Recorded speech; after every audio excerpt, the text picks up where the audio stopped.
Olá, feministas e literários! Bem-vindos a mais um episódio da segunda temporada do podcast Debates Feministas, do nosso projeto Feminismo Literário, no qual estamos refletindo sobre a obra por uma teoria feminista de Estado, escrita por Catherine McKinnon. No episódio de hoje, abordaremos o capítulo 5, primeiro capítulo da segunda parte da obra, intitulada Método, no qual a autora vai abordar o processo de criação da consciência feminista, desenvolvida por meio da criação dos grupos de conscientização no início da segunda metade do século XX nos Estados Unidos. Eu me chamo Raíssa Ribeiro, sou professora da Unirio e coordenadora do projeto Feminismo Literário, e estou aqui hoje para apresentar para vocês nossas debatedoras. Como entrevistadora, temos a Lara Ribeiro, minha monitora em Teorias do Estado e da Constituição, graduanda em Direito na Unirio e já bacharel em História pela UF. Como entrevistada, temos Ariel Oliveira, graduanda em Direito pela Unirio, atualmente me orientanda de monografia sobre um tema feminista, é claro, pesquisadora e integrante dos nossos projetos Feminismo Interamericano e Feminismo Literário. Acesse também o nosso site feminismoliterário.online para conferir os resumos dos debates dessa temporada. Se você ainda não nos acompanha, aproveita para se inscrever aqui no YouTube e ativar o sininho para receber notificações dos nossos próximos vídeos. E já vai lá no Instagram e passa a nos seguir para receber muitos conteúdos feministas. Se você já nos acompanha, então compartilhe esse vídeo para a galera toda ler junto com a gente e refletir sobre a construção de um Estado sob perspectiva feminista. Meninas, deixo agora com vocês. Obrigada, Raíssa, pela apresentação e por mais essa oportunidade. Estamos eu e a Ariel aqui novamente. Hoje a gente vai debater o capítulo 5 e vai falar sobre a criação da consciência. A autora procura criar uma teoria feminista. Essa teoria feminista possui relação com o marxismo? Pode-se dizer que a teoria feminista advém da teoria marxista? Ariel, quais seriam, as diferenças entre essas teorias? Bom, obrigada, Raíssa, obrigada, Lara. Estou muito feliz de estar aqui 2 vezes para falar da McKinnon. E, bom, o capítulo 5, que a gente vai debater hoje, ele se inicia com a afirmação de que o feminismo é a primeira teoria que nasce daqueles que têm interesse nas suas afirmações. Então, ela pontua as diferenças entre os métodos feministas e marxistas. O método feminista é o processo de formação de consciência, enquanto o método marxista é o materialismo dialético. Assim, o marxismo, visto que o materialismo é científico, ele se refere a uma realidade fora do pensamento. É um conteúdo de perspectiva em um sentido social. E, ao contrário, a afirmação da consciência, que é o método feminista, diz respeito a uma situação intrinsecamente social, misturando o pensamento e materialidade, uma vez que ambas as questões compreendem as problemáticas de gênero.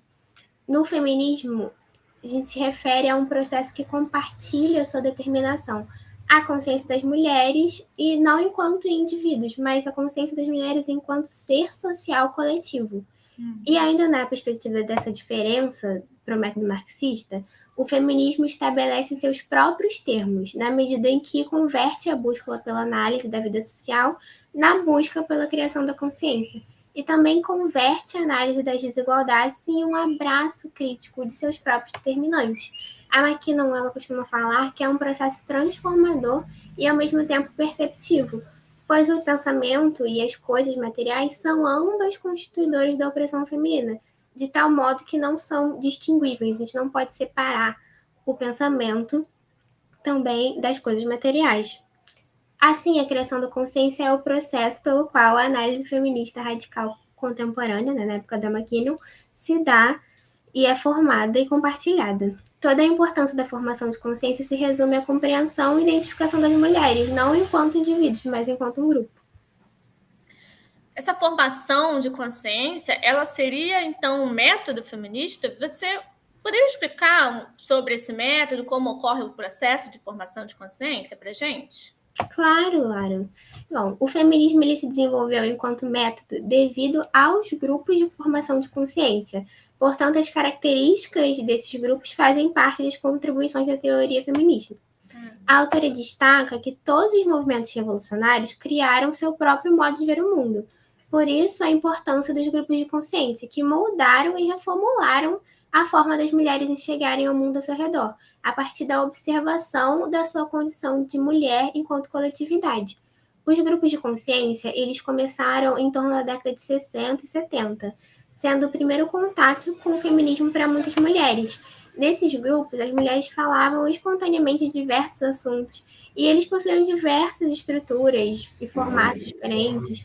Em alguns casos, eles eram realmente bases populares, outros atuavam biograficamente. Cada mulher contava sua história. Alguns seguiam por tópicos, outros liam livros e os discutiam. Então, eram vários modos diferentes. As estruturas de funcionamento também eram muitas, mas todos possuíam alguns pontos em comum. Por óbvio, tais grupos eram formados exclusivamente de mulheres. E foi isso que possibilitou a criação de um ambiente seguro e de acolhimento, em que todas poderiam compartilhar sua vida e as suas experiências abertamente. As regras também incluíam o dever de comparecer às reuniões e manter a confidencialidade das informações. A autora destaca também que a inexistência de hierarquia e o compromisso com a igualdade entre os participantes. Todas essas regras elas estão ligadas, né, ao ambiente acolhedor, promovido e conquistado, garantido às mulheres um local seguro, honesto e livre, que é de extrema importância, né? A McKinnon ressalta a importância da sensação de segurança que os grupos de consciência possuíam, afirmando que se um membro se sentisse que ela não poderia discutir algum problema íntimo, ou se ela se sentisse obrigada a falar de alguma coisa, o grupo era considerado um fracasso. Para Pamela Allen, ela até costumava chamar os grupos de um espaço livre.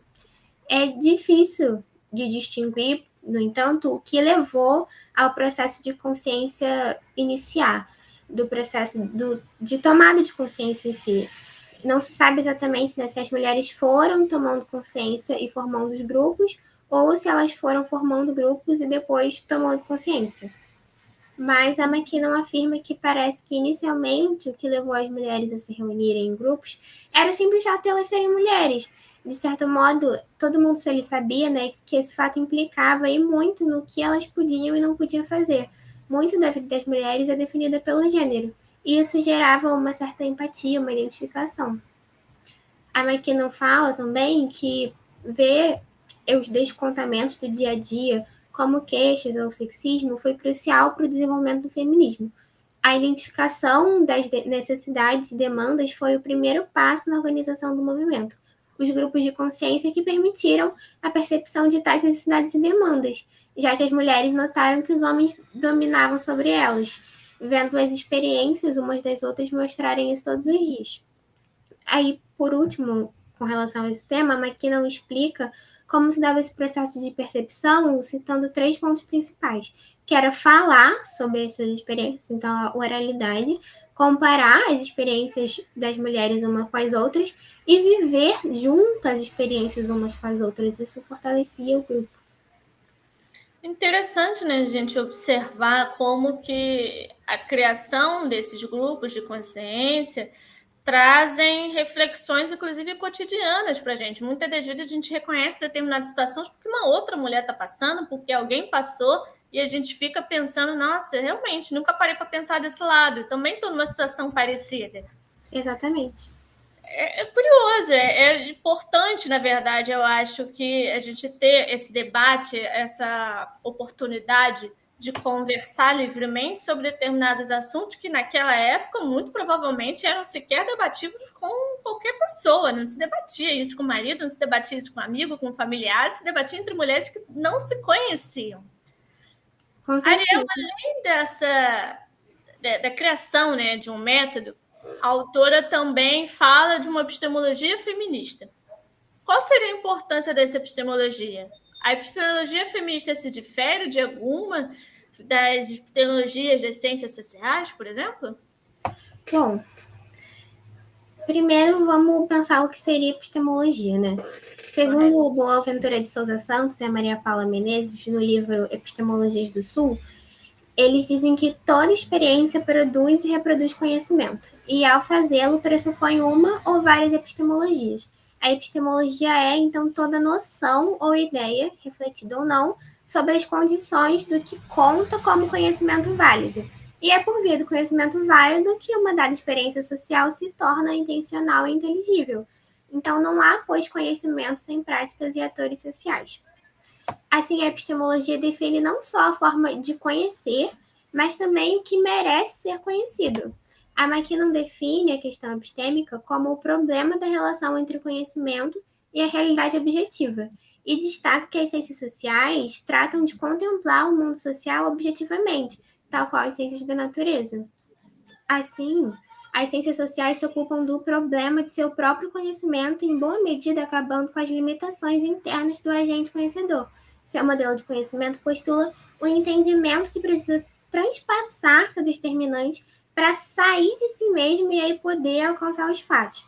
Essa ideia, ela pressupõe que os autores devem se colocar numa posição de neutralidade, se afastando das suas opiniões próprias, sua história de vida e suas experiências.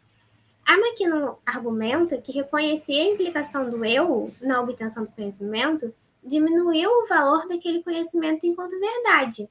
No entanto, sabemos que a neutralidade, ela não existe. A posição neutra, na verdade, ela é a posição de alguém, né? Na maioria das vezes, a posição neutra sempre foi a posição do homem branco. O método feminista vai contra esse ideal de epistemologia científica em razão da atuação das mulheres no centro da criação de consciência. E, além disso, o conhecimento não está fora do alcance das mulheres, para que elas precisem, se afastar de si mesma e obter ele lá fora. Elas sofrem, né, com isso. Elas vivem isso. Exatamente. Elas sofrem a opressão na sua própria pele. A percepção se dá pelo próprio processo que controla as mulheres. Então, não é necessário buscar ele em outro âmbito. O erro quanto a essa percepção da dominação somente ocorre porque a percepção está provavelmente tão justificada por aspectos da experiência das mulheres como estaria em uma outra percepção. Então, não há necessidade de eliminar todo o seu eu, todo o seu ser, para compreender a situação que você já vive, né? Exatamente. Em suma, as mulheres não precisam se abster de si mesmas para alcançar a verdade, porque a verdade os ataca diariamente. Toda questão de afastamento do ser na epistemologia se origina da necessidade de compreender um fato que não está ao nosso alcance. Mas, como a gente já falou, né, a realidade da opressão feminina, ela não precisa ser alcançada pelas mulheres. Elas a vivenciam todos os dias. É interessante a gente ter essa consciência de que é uma coisa vivida, né, cotidiana para a gente, né? Ariel, te agradecer por mais essa participação, mais uma vez juntas nesse podcast agora com a McKinnon. Você já fez 2 capítulos, né, com a gente. Me agradecendo de novo, agradecer a participação de todos que estão nos assistindo. Não esquecem de nos seguir nas redes sociais, ativa lá o sininho no YouTube para poder saber quando vai ser lançado o próximo vídeo e dá uma olhada também no resumo que a gente está postando no nosso site. A gente se inscreve no canal e acompanha a gente. Exatamente, a Ariel já dando um recado. Obrigada, gente, e até o próximo.